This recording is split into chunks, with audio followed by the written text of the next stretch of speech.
के बाद और सावन के महीना में एक औरत के पति परदेश गए हैं और औरतिया अपने पति की याद में बेहाल बा।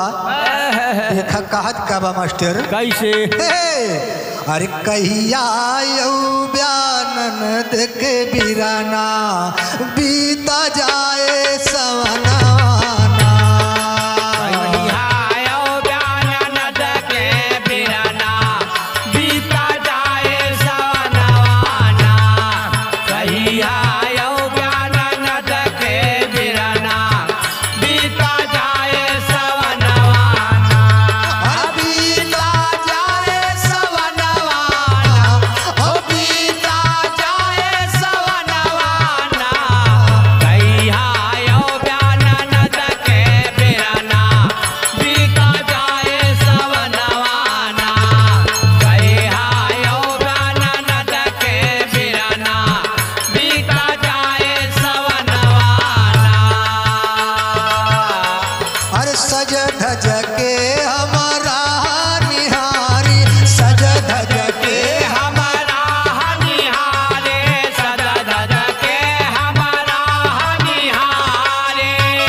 मदन सतावे तनावा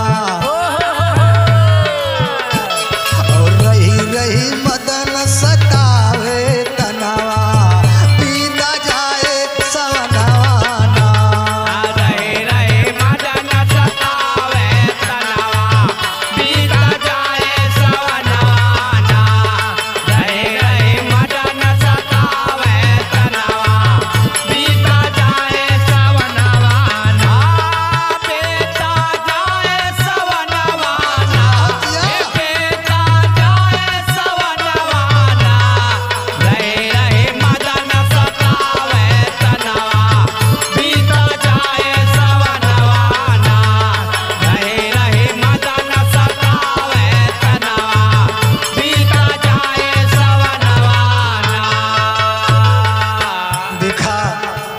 सब सखी सहेलर हमार ठिठोली करती है। कैसे अरे फोन पे सखिया कर रहे ठिठोली फोन पे सखिया ठिठोली फोन पे सखिया कर ठिठोली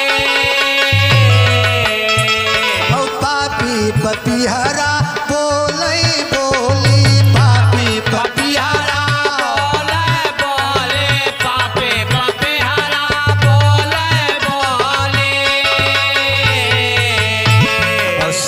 सुन पाथर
तैयार लगा के धनवा पीता जाए सवनवाना।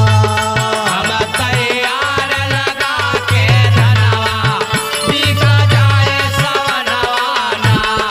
हम तैयार लगा के धनवा पीता जाए सवनवाना। पीता जाए सवनवाना, पीता जाए सवनवाना।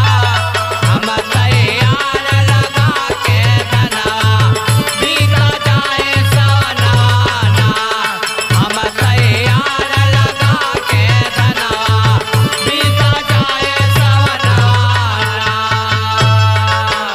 तोहर आशा निहारत हमार राग पिरायला हाय हाय हाय हाय। और हमसे कह रहा सावन में अउबे तो राम लला के हाँ, दांत दर्शन करो बे। कराइब। हाय हाय करे जा। और यहाँ हम देखा ठेका दई के सब धान लगवाए दे हाँ, हाँ, हाँ, तो वह कुछ करे के नहीं बा। हाँ, हाँ। लेकिन और का कहती बा फगुनौ माँ नहीं आया सवरिया फगुनौ माँ नहीं नहीं आया सवरिया, फगुनौ माँ नहीं आया सवरिया।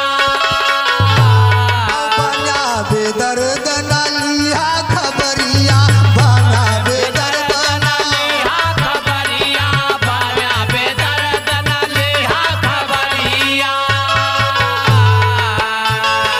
कैसे धीर धराई मनवा और कैसे धीर धराई मनवा पीता जाए सवनाना। कैसे देर धराए मनवा पीता जाए सवनवाना। कैसे देर धराए मनवा पीता जाए सवनवाना। हे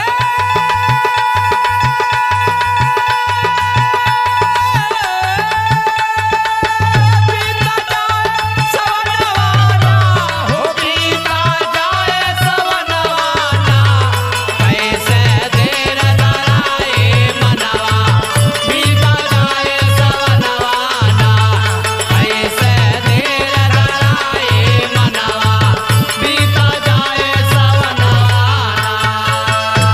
यार नाग पंचमी आवे वाली बा देखा तोहरे बिना कुछ नीक नहीं लगता।